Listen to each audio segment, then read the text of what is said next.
This channel does not promote any violent, harmful, or illegal activities. All content provided by this channel is meant for an educational purpose only.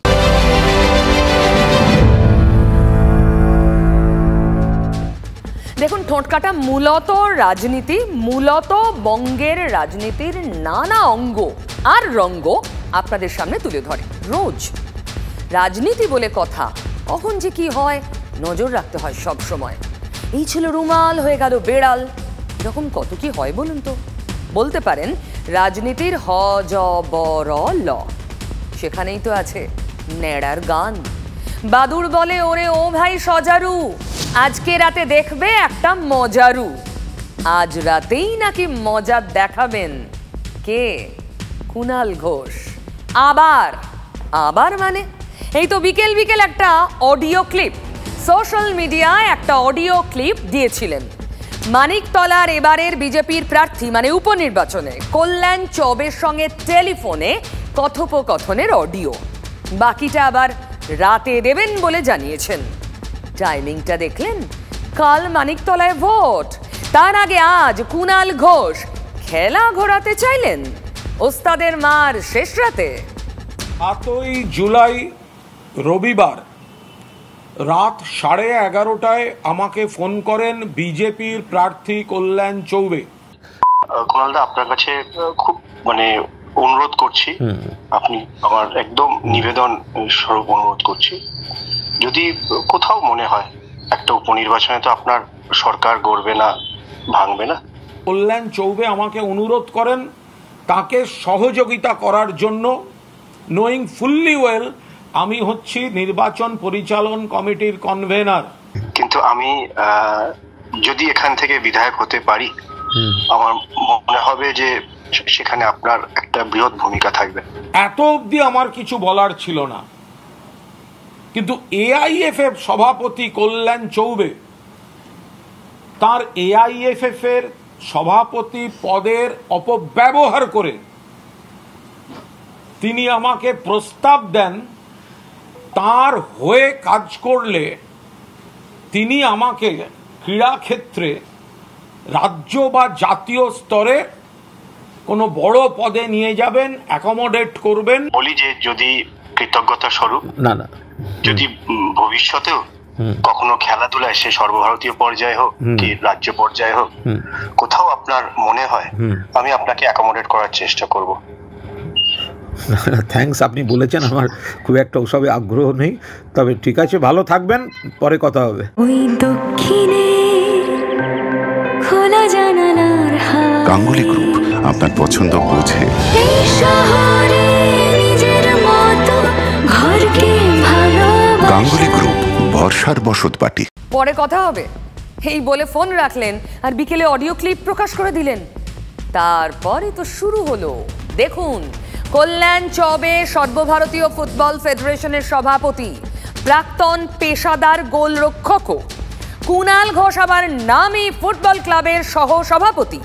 আর কি, প্রাক্তন গোলরক্ষককে গোল দিতে বিকেলে সাংবাদিক বৈঠক করলেন কুণাল বাবু, আর গোল বাঁচাতে পাল্টা ঝাঁপালেন কল্যাণ চৌবে। দেখুন, স্বাভাবিকভাবে আমি ভোটে প্রার্থী হয়ে দাঁড়িয়েছি। আমার এবং যে কোনো প্রার্থীর কাজই হলো যে সকলের কাছে ভোট চাওয়া এবং ভোটে জেতার জন্য মানুষের কাছে পৌঁছানো। এই প্রেক্ষিতে আমি বলেছিলাম যেটা আপনারা শুনেছেন। রাজনীতির হাতিয়ার ফোনের ক্লিপ মনে আছে? 21-এর নির্বাচন, নন্দীগ্রামে ভোট গ্রহণের আগেই সেই এক হাতিয়ার ব্যবহার করেছিল বিজেপি। তুমি তো অনেক ইয়াং ছেলে এবং অনেক কাজ করো, আমি জানি সবকিছু। তুমি একটু আমাদের সাহায্য করে দাও না, তুমি দেখবে কোনো অসুবিধা হবে না। খারাপ লাগে দিদি যে এত ত্যাগ করার পরও যখন পলয় পাল রেসিডেন্ট সার্টিফিকেট পায় না, এর থেকে লজ্জার কিছু থাকতে পারে না। আর দিদি এখন আপনি যাই মনে করুন না কেন, বেরিয়ে এসেছি দল থেকে, আর দলের সঙ্গে যে দলটা করি কোনো দলের সঙ্গে আমি বিশ্বাসঘাতকতা করতে পারবো না। সেদিনও রাজনীতির জল কম ঘোলা হয়নি। বক্তব্যটাকে রেকর্ড করে ভাইরাল করে তিনি বিরোধী দলের একজন পদাধিকারী, তাকে ফোন করে ভোট ভিক্ষা চাইছে। মমতা ব্যানার্জি দেউলিয়া পড়ার বই প্রকাশ ফোন, একটু মরবার আগে আর্তরাত, বাঁচাও বাঁচাও বাবা বাঁচাও। আমার কাছে খবর এসেছিল যে কেউ কেউ কথা বলতে চায় আমার কি অপরাধ? যাই হোক, এটা কিন্তু কোনো সিরিয়াস কেসও নয়। সেটা বলেছে, আমি তোকে কি বলেছি, ভালো থেকো, সুস্থ থেকো, ঠিক আছে, যা ভালো বুঝবে করবে। আর এটা মনে রাখবেন, as a candidate I can appeal anybody, যে আপনার ভোটটা আমায় দয়া করে দেবেন। যখন ফোনে ফোনে বলে নরেন্দ্র মোদী, দোষ হয় না তৃণমূলের লোকেদের। সেদিনের সেই কথাই আবার ফেরালেন কল্যাণ চৌবে, সঙ্গে আরো অনেক কথাই বললেন। কিছুদিন আগে উনি আমার কাছে এক মিডিয়েটারের মাধ্যমে প্রস্তাব পাঠান, উনি বিজেপিতে যোগ দিতে চান, এবং সেখান থেকে এই কথোপকথন শুরু হয়। এইরকমভাবে এই কথার শুরু হয়। স্বাভাবিকভাবে আমি ভোটে প্রার্থী হয়ে দাঁড়িয়েছি। আমার এবং যে কোনো প্রার্থীর কাজই হলো যে সকলের কাছে ভোট চাওয়া এবং ভোটে জেতার জন্য মানুষের কাছে পৌঁছানো। কি বুঝলেন? গোপন কথাটি রবে না গোপনে। যে গোপন কথা ফাঁস করলেন কুণাল বাবু, সেই অস্ত্রেই আবার শাসক নেতাকে ঘায়েল করতে চাইলেন কল্যাণ চৌবে। এত তাড়াতাড়ি খেলা শেষ হয়ে যাবে? অগত্যা খেলা গড়ালো এক্সট্রা টাইমে। এই প্রেক্ষিতে আমি বলেছিলাম যেটা আপনারা শুনেছেন, কিন্তু যে কথা উনি বলছেন যে আমি কোনো প্রস্তাব বা ঘুষ তাকে দিতে চাইনি, এটা তো এক ধরনের ঘুষ। কল্যাণবাবু বুঝতে পারছেন গোহারা হারবেন। এটা কি রাজনীতি? আর এই অংশ আমি আমার সোশ্যাল মিডিয়ায় ছেড়ে দিয়েছি। আমি বলি যে যদি কৃতজ্ঞতা স্বরূপ যদি ভবিষ্যতেও কখনো খেলাধুলায়, সে সর্বভারতীয় পর্যায়ে হোক কি রাজ্য পর্যায়ে হোক, কোথাও আপনার মনে হয়, আমি আপনাকে অ্যাকোমোডেট করার চেষ্টা করব। থ্যাঙ্কস, আপনি বলেছেন, আমার খুব একটা ওসবে আগ্রহ নেই। যে কথা উনি বলছেন যে আমি কোনো প্রস্তাব বা ঘুষ তাকে দিতে চাইনি,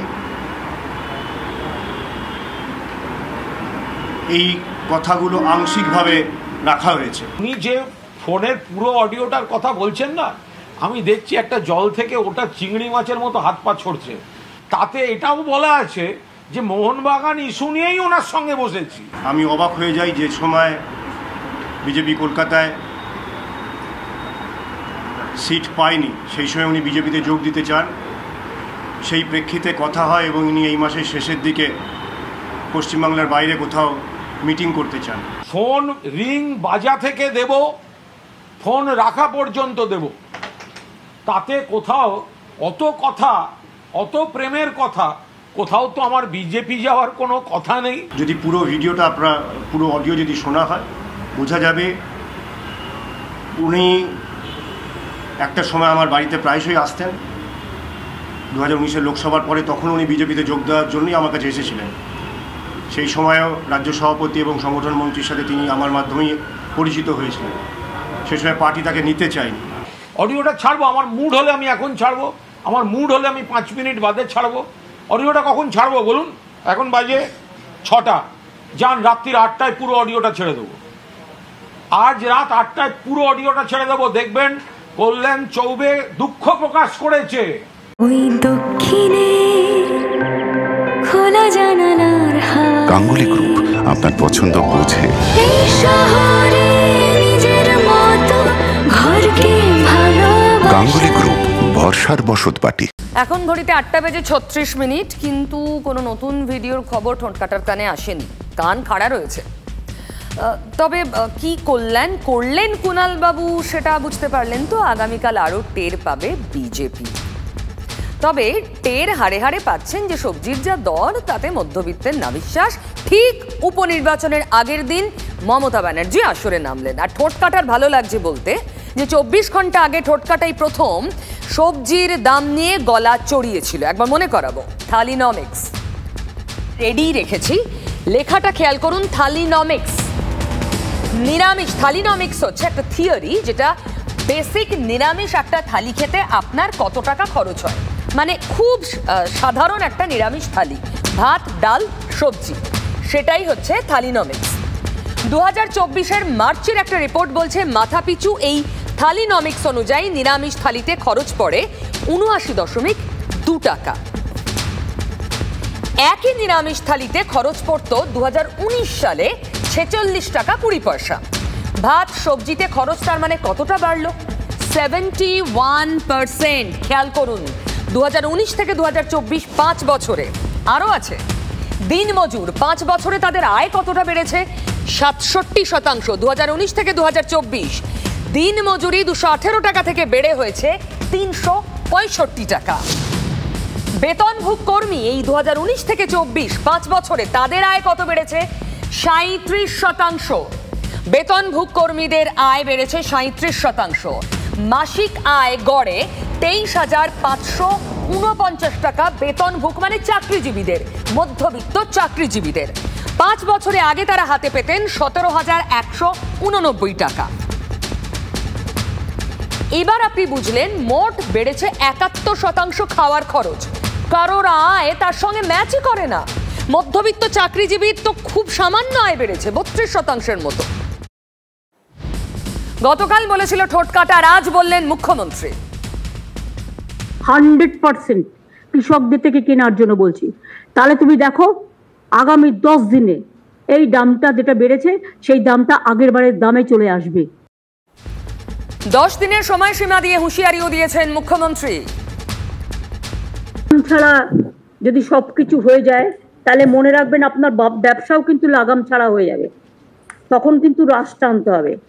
আর একবার যদি আমি রাশ টানার চেষ্টা করি তাহলে কিন্তু আপনাদের প্রবলেম কম হবে না, বেশি হবে, এটা মাথায় রাখতে হবে। এখনো অবধি যতটা শুনলেন মমতা ব্যানার্জি তাতে মেনে নিয়েছেন যে রাজ্যের টাস্ক ফোর্স প্রয়োজনীয় ব্যবস্থা নেয়নি, নিলে পরিস্থিতি স্বাভাবিক হতে পারে। মমতা কনফিডেন্ট, ভালো কথা। তাহলে একদিন করেননি কেন?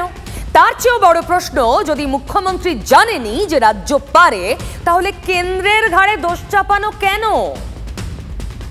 প্রাইস রাইজটা এটা কিন্তু স্টেট সাবজেক্ট নয়, এটা সেন্ট্রাল সাবজেক্ট। কিন্তু central government has completely failed in controlling the prices of essential commodities in the country, যেটার জন্য আমরা সকলে সাফার করছি। একা কেন্দ্রের সরকার, ইলেকশন কমিশন সেও ছাড় পায়নি মুখ্যমন্ত্রী নিশানা থেকে। আসলে 3 মাস ধরে ইলেকশন চলছে, সেই সময়টা যে যত পেরেছে কামিয়ে নিয়েছে। গভর্নমেন্টটা তো তখন ইলেকশন কমিশনের আন্ডারে চলে যায়। আর ইলেকশন কমিশনের তো এসব দেখার দরকার নেই, শুধু অফিসার চেঞ্জ করলেই কাজ হয়ে যায়, আর রুলিং পার্টির দালালি করলেই হয়ে যায়। ফলে অফিসাররাও সব মনে করে ইলেকশন এসে গেছে, 3 মাস কাজ করতে হবে না। আচ্ছা, বেগুনের দাম 200 টাকা প্রতি কেজি হওয়ায় যদি কেন্দ্রের দায় হয়, ইলেকশন কমিশনের দায় হয়, তাহলে রাজ্যের টাস্ক ফোর্সকে মুখ্যমন্ত্রী মিটিং করতে বলছেন কেন? এরপর ফোঁস করবে না বিজেপি? এই নাটক হচ্ছে, বাই ইলেকশন সামনে আছে, বুঝতে পারছে জনগণ খেপে যাচ্ছে। উনি লিটার পিছু পেট্রোপণ্যের দাম বাড়াবেন, আর কেন্দ্রের ঘাড়ে দায় চাপাবেন জিনিসপত্রের দাম বাড়ছে। জিনিসপত্রের দাম বাড়ার নিয়ন্ত্রণ করার ক্ষমতা রাজ্য সরকারের নেই, ফোড়েদের হাতে বিক্রি হয়ে গেছে রাজ্য সরকার। রাজনীতি ঠোকাঠুকি করুক, পাবলিক যেন খেয়ে পড়ে থাকতে পারে, দুপক্ষই দেখুক। আসলে নেতাদের কাজ তো এখন সালিশি করা, লোকের ব্যক্তিগত সমস্যা, দাম্পত্য কলহ, চলো তৃণমূলে বা সালিশি বসালো, খাপ পঞ্চায়েত। বিশ্বাস করুন এই শব্দটাই এখন স্বাভাবিক। চোপড়ার কথা ধরুন, আর আজ আপনাদের সাঁকরাইলের ছবি দেখাবো। সাঁকরাইলের দাম্পত্য কলহ ও স্বামী স্ত্রীর মধ্যে ঝামেলা, সেখানে নাকি তৃণমূলের উপপ্রধান গিয়ে বাইক বাহিনী নিয়ে গিয়ে ভাঙচুর চালিয়েছে। বিশ্বাস করা যায়? পারিবারিক অশান্তি, আর সেই অশান্তি মেটাবার নামে সালিশি সভার আয়োজন। সেই সালিশি সভাতে ভিন গ্রামের ভিন পঞ্চায়েতের উপপ্রধান খালিলের দাদাগিরি দেখলো কান্দুয়া গ্রাম পঞ্চায়েতের সেপাইপাড়া এলাকার মানুষজন। খলিল এসে আমার কলার ধরেছে, ওর ছোটো ভাই শার্দুল মোল্লা এসে আমার এখানে একটা ঘুষি মেরেছে। এবার দাদার বাড়িতে ভেবেছে লুকিয়েছি, এসে ভাঙচুর একদম স্টার্ট করে দিয়েছে। ওই আলমারিতে টাকা ছিল সেও নিয়েছে, 3টে গাড়ি দেখেছেন যে জলে ফেলে দিয়েছে, হ্যাঁ মারুতিটা ভেঙেছে, অটো একটা ফোন নিয়ে চলে গেছে। জুজেরশা গ্রাম পঞ্চায়েতের উপপ্রধান পদে রয়েছেন তিনি। এই খালিলের বিরুদ্ধে একাধিক অভিযোগও রয়েছে, যেমনটা বলছেন এলাকার বাসিন্দারা। মাটি চুরি থেকে শুরু করে এলাকায় দাপট দেখানো একাধিক অভিযোগ উঠছে এই খালিলের বিরুদ্ধে। এবং এই শাহাবুদ্দিন সেপাই যার বাড়ি, সেই বাড়িতে ঢুকে মারধর, ভাঙচুর, প্রায় 4 থেকে 5টি বাইক ভাঙচুর করা হয়েছে, 4 চাকা গাড়ি ভাঙচুর করা হয়েছে। সব মিলিয়ে একটা লণ্ডভণ্ডকর পরিস্থিতি তৈরি করেছেন এই খলিল আহমেদ। আচ্ছা, বর বউয়ের ঝামেলা, সেখানে গুন্ডা বাহিনীর কি কাজ? তৃণমূলের উপপ্রধানের কি কাজ? লাঠি, রড, ছুরি, ভোজালে নিয়ে হামলা, ব্যবসায়ীকে মার, আলমারি ভেঙে টাকা গয়না লুট, কেন? ছোটোখাটো একটা ফ্যামিলির ঝামেলা ছিল, ঝামেলা হওয়ার পরে ওরা সালিসি বিচার বসায়। বিচারে এসে কাকা একাই ছিল, ওরা অনেক দিন ছিল, কাকাকে মারধর করে কাকা ছুটে পালিয়ে এসছে। ওরা ভেবেছে আমার বাড়িতে আছে, ওর কাকার আলাদা জায়গায় বাড়ি, কিন্তু শুধু শুধু এসে খলির লোক নিয়ে এসে আমাদের সব ভাঙচুর করলো। আমার যখন জানলা পেছন দিক দিয়ে জানলা যখন ভাঙছে, তখন আমার বাচ্চারা গদিতে বসেছিল, আর বাচ্চাটাকেও আঘাত করতে যাচ্ছিল, তখন বাচ্চাটাকে টেনে আমি খাটের নিচে ঢুকিয়ে দিই। উপপ্রধানের নাম খলিল আহমেদ। তিনি আবার এই পঞ্চায়েতের নয়, অন্য কোনো পঞ্চায়েতের উপপ্রধান। এখানে এসে মাতব্বরি করে গেছেন। মনে আছে আপনাদের 24 জুন নবান্ন সভাঘর থেকে মুখ্যমন্ত্রী হাওড়া নিয়ে কত বিরক্ত, সেটা প্রকাশ না করে থাকতে পারেননি। তা আজ কি বললেন হাওড়ার নেতা অরূপ রায়? কিছু বান্ডেল ঢুকে পড়েছে দলের মধ্যে, তারা এই ধরনের কাজ করছে। এরকম কোনো রেসপন্সিবল লিডার নয়, এরা কিছু hooligan. Police will take action. আমি কমিশনারের সাথে কথা বলবো, কমিশনার যাতে ইমিডিয়েট অ্যাকশন নেয়। দলে বাজে লোক, আরে তৃণমূলের নেতা, তৃণমূলের মন্ত্রী মানছেন, দলে বাজে লোক এলোমেলো করে দিচ্ছে। ওই যে শুরুতে বললাম, এলোমেলো করে দে মা, লুটে পুটে খাই, সিম্পল থিওরি তৃণমূল কংগ্রেসের। অভিযোগ তো তাই। আমি বলি এখানে তো আমি বসতে পারবো না, আর দিদি তো বারণ করা আছে, সালিসি সভা হবে না। হ্যাঁ, যদি হয় মানে পঞ্চায়েত, নাহলে থানায় করা হবে, ওই বলে স্টপ করে দিন। এই খলিল আহমেদের সাথে যে লোকজন এসেছিল, তারা কি তৃণমূলের লোকজন ছিল? হ্যাঁ, তৃণমূলেরই সবাই। এই 100-200 লোক সব তৃণমূলের মনে হয়। আমরা তো পুরো দেখি না তো, লাস্টে মানে এমন অবস্থা, মানে যা ভাঙচুর মানে নিয়ে লাঠি ফাটি তরল ফরল নিয়ে এসেছিল, সে মানে ভয়ে আমরা এই ছোটো পাড়া তো আপনার আমরা করছি না, আমরা আলাদা আলাদা ডেকে চেষ্টা করছিলাম এদের পাড়ার ব্যবসা মেটাবার জন্য, কিন্তু যখন মেটেনি তখন আমি বলেছিলাম যে go to court, go to PS, এখানে বসা যাবে না। রেগুলার বেসিসে আজকে এই ঘটনা শুরু হয়েছে, যেখানে বেশিরভাগ ক্ষেত্রেই আমরা দেখতে পাচ্ছি তৃণমূলের কর্মী বা তৃণমূলের সমর্থক যারা এই কাজগুলো করছে। এবং মমতা ব্যানার্জির তরফ থেকে কোনো স্টেটমেন্ট নেই, সরকারের তরফ থেকে কোনো স্টেটমেন্ট নেই। যেটা অন্যায় সেটা অন্যায়, সেই জায়গাটায় তৃণমূল কংগ্রেস কোনোভাবে অপরাধী বা অন্যায় বা অভিযুক্তকে কোনো অবস্থায় ডিফেন্ডও করছে না, মানে সাপোর্ট করার কোনো প্রশ্নই নেই। এই বিষয়টা নিয়ে বারবার আমাদের দলের তরফ থেকে বলা হয়েছে, সরকারের তরফ থেকে বলা হয়েছে, স্বয়ং মাননীয় মুখ্যমন্ত্রী তথা আমাদের দলের সুপ্রিমো বলেছেন যে এই ধরনের কাজকে আমরা কোনোভাবে সমর্থন করি না। তৃণমূল বলছে মুখ্যমন্ত্রী কড়া, খুব কড়া, ভীষণ কড়া, কিন্তু কানে ঢুকছে না জেসিবিদের, জায়েন্টদের, এই খলিল আহমেদদের। ওদের একটাই মন্ত্র, ওরা মনে মনে বলছেন এলোমেলো করে দে মা, লুটে পুটে খাই। আরো একটা কথা আপনাদের বলি, এই এলোমেলো করে দেওয়া আর একটা ছবি আগে দেখুন, তারপর কথা বলি। ঢোলাহাটের ছবি। কলকাতার এক বেসরকারি হাসপাতালে ভর্তি করেও এ ছেলেকে বাঁচানো যায়নি। মঙ্গলবার রাতে মৃত্যু হয়েছে এই যুবক আবু সিদ্দিকের। বাড়ি দক্ষিণ 24 পরগনার মথুরাপুরের ঢোলাহাটে। আবুর পরিবার অভিযোগ করছে, চোর সন্দেহে তুলে নিয়ে গিয়ে থানায় পেটানো হয়, সেই মারের চোটেই মৃত্যু হয়। পেটানো যে হয়েছিল, কেউ যে তাকে পিটিয়েছিল, তার সারা শরীরের দাগ দেখেই স্পষ্ট। জলজ্যান্ত একটা ছেলেকে এভাবে মরতে হলে কেউ পারে মাথা ঠিক রাখতে? ঢোলাহাট থানার সামনে তুলকালাম বাঁধে, পুলিশকে জুতো চটি দেখান গ্রামের মহিলারা, ইট পাটকেলো। জনরোষ সামলাতে পুলিশ হিমশিম খায়।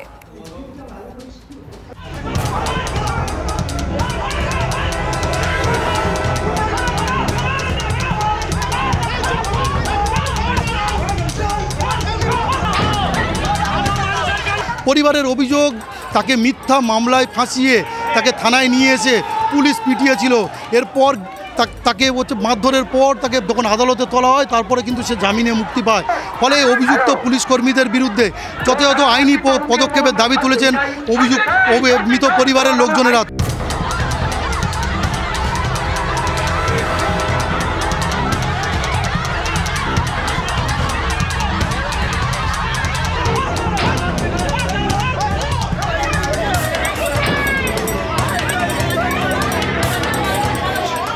খতিয়ে দেখা হবে, যা অভিযোগ আছে পুলিশ কি আহত আছে।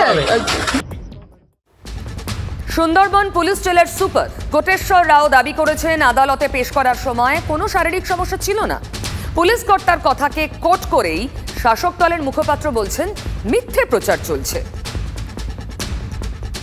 সেখানকার সুপারিনটেন্ডেন্ট অফ পুলিশ পরিষ্কার জানিয়েছে যে তিনি যখন কোর্টে গিয়েছিলেন তখন তিনি সম্পূর্ণ সুস্থ ছিলেন।